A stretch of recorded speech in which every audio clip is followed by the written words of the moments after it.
নমস্কাৰ ডেৰগাঁৱৰ সমুদ্ৰপক্ষে স্বাগতম জনাইছোঁ আচলতে উৎকট গৰমে ধৰিছে অসমত 34°C পৰ্যন্ত পাইছেগৈ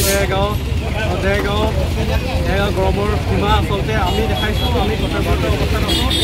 মাৰোৱাৰী যুৱ মঞ্চৰ উদ্যোগত তেওঁলোকে পানী বিতৰণ কৰিছে লগতে আমিও তেওঁলোকৰ যিটো পানী বিতৰণ কাৰ্যসূচী আচলতে পানীয়ে পানীৰ পাণ সেই কাৰ্যসূচী আমি সহযোগ কৰিছোঁ আমি তেওঁলোকৰ যিটো মহান উদ্দেশ্য আচলতে পানীয়ে পানী পানীটো সহযোগ কৰিছোঁ আমাৰ অতিথক দৃশ্য দেখাবলৈ অনুৰোধ জনাইছোঁ মাৰোৱাৰী যুৱ মঞ্চৰ উদ্যোগত তেওঁলোকে যিটো এমাহৰ যিটো পানী বিতৰণ কাৰ্যসূচী আৰম্ভ কৰিছে ডেৰগাঁও মাছখজিয়াৰ ডেৰগাঁও চাৰিআলিত তেওঁলোকে আৰম্ভ কৰিছে বিশুদ্ধ খোৱা পানী বিতৰণ আচলতে গৰমৰ দিনত আচলতে খোৱা পানীটোৱেই মানুহৰ অতি আৱশ্যকীয় বস্তু আচলতে অতি গৰম পৰিছে তেওঁলোকে দেখিছে কৰ্তব্যৰত আৰক্ষীসকলো আছে অসমৰ আৰক্ষী অধীক্ষক জিপি সিং ডাঙৰীয়াই অনুৰোধ কৰিছিল যে কৰ্তব্যৰত আৰক্ষীসকলকো পানী যোগান কৰিব লাগে তেওঁলোকে সেই অনুসৰিয়ে সকলো শ্ৰেণীৰ মানুহক সামৰি লোৱাকৈ তেওঁলোকে ইয়াত পানী যোগান কাৰ্যসূচী আৰম্ভ হৈছে আমি সঠিকভাৱে পোনে পোনে দেখাই আছে আমি কথা পাতিম তেওঁলোকৰ আপোনালোকে এমাহ যোৰা পানী যোগান ব্যৱস্থা কৰিছে সামগ্ৰিক কথাখিনি কওকচোন আমাৰ অখিল ভাৰতীয় মাৰোৱাৰী যুৱ মঞ্চৰ ৰাষ্ট্ৰীয় প্ৰকল্প অমৃত ধাৰা বুলি তাৰ অন্তৰ্গততে যিটো এতিয়া আমি সকলোৱে চাইছোঁ গৰমৰ প্ৰকোপ ইমান বাঢ়িছে তাকে লৈ মাৰোৱাৰী যুৱ মঞ্চৰ ডেৰগাঁও শাখাই এইবাৰ ৱাটাৰ অন টুৰিষ্ট নামেৰে এটি কাৰ্যসূচী হাতত লৈছে আমাৰ এইটোৱে যে সৰু ডাঙৰ সকলো মানুহে পানীৰ আকালত মানে হেৰি থাকিব নালাগে পিয়াসত থাকিব নালাগে আজিৰ ডেটত মিনাৰেল ৱাটাৰৰ দাম বাঢ়িছে ভাবিলেও 10 টকা এটা বটল কিনিবলগীয়া হয় কিন্তু এই প্ৰজেক্টটো আমি বৰ্তমান 1 মাহলৈকে চলাম বুলি ভাবিছোঁ আৰু যদি গৰম বেছিকৈ থাকে তেন্তে আৰু আগবঢ়াই নিম সৰু ডাঙৰ সকলো মানুহৰে সকলো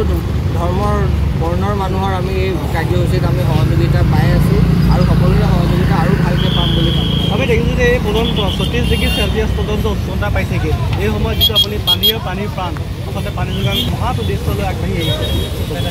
কেনেকুৱা লাগিছে মনত খুব ভাল আমি সকলোৱে জানো পানীয়ে প্ৰাণ পানীৰ অবিহনে আমি থাকিব নোৱাৰোঁ তাকে চাই আমি এই পদক্ষেপটো লৈছোঁ আৰু সকলো মানুহে আমাক শলাগ লৈছে এই কাৰ্যসূচীৰ বাবে আমাক ভাল লাগিছে কাৰণ এটি ড্ৰামৰ যাতে সৰু মানুহেও পানী খোৱালে পুণ্য হয় আমাৰ হিন্দু ধৰ্মত এটি কথা আছে গতিকে আমি এটা ড্ৰামৰ 50 টকাকৈ ৰাখিছোঁ যাতে কোনোবা এজন মানুহে যদি এটা ড্ৰামো ডনেশ্যন দিব পাৰে তেন্তে তেখেতেও এই পুণ্যৰূপী কাৰ্যসূচীত নিজৰ ভাগটো ভাগি হওক আমি সেইটোৱে কামনা কৰোঁ হয় ধন্যবাদ তেওঁলোকে জনাইছে যে পানীয়ে পানী পাত আৰু যুৱক আছে আচলতে পানীয়ে পানী পাত বৰ্তমানলৈকে 40°C উষ্ণতা পাইছে সেই সময়ত তেওঁলোকে পানী যোগান কৰিছে কি ক'ব বসুন্ধৰাত লাভ কৰা অমৃতৰ অন্যতম নামেই হৈছে পানী যোৱাকালি আমাক ডেৰগাঁৱতে জনাইছিলে যে তেওঁ যদি আজিৰ পৰা এই পদক্ষেপ লৈছে উৎকট গৰমৰ পৰা আমাৰ সাধাৰণ জনতাক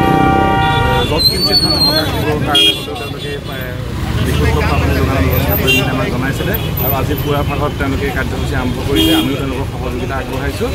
আৰু তেওঁলোকৰ এই মহৎ পদক্ষেপৰ কাৰণে আমি তেওঁলোকক ধন্যবাদ জ্ঞাপন কৰিছোঁ ধন্যবাদ দিছোঁ আমিও দেখাইছোঁ তেওঁলোকৰ কাৰ্যকৰ্তাসকলে পানী যোগান কৰিছে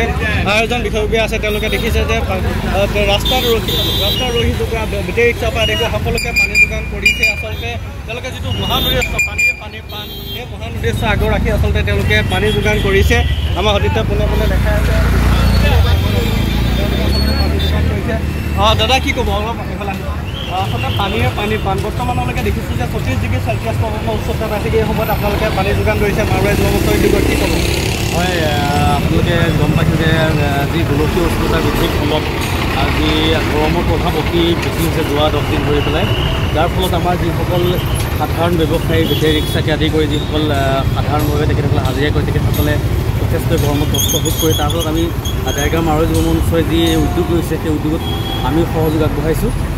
যি এমাহজোৰা তেখেতসকলে কাৰ্যসূচী গ্ৰহণ কৰিছে যে ৰাস্তাত যিসকল ব্যক্তিয়ে ৰিক্সা চলাই থাকে বা হাজিৰা কৰি থাকে তেখেতসকল ব্যক্তিক খুব কিছু সকাহ দিবৰ কাৰণে চেষ্টা কৰিছে সঁচাকৈ আদৰণীয় পদক্ষেপ আৰু আমি এই পদক্ষেপক আদৰি জনোৱাৰ লগতে আমি সমূহ ডেৰগাঁও অঞ্চলৰ যুৱকসকলে আমি তেখেতসকলৰ লগত সহযোগ আগবঢ়াইছোঁ ধন্যবাদ জনাইছোঁ আচলতে তেওঁলোকে সকলোকে অনুৰোধ জনাইছে আপোনালোকে আগবাঢ়ি আহক আচলতে উৎসৱ গৰমত নেওচি যিসকল লোক ওলাই আহিছে খাতি খোৱা লোকসকলে হওক তেওঁলোকে আচলতে পানী যোগান কৰিছে তাৰ মহৎ উদ্দেশ্য আগত ৰাখি তেওঁলোকে সকলো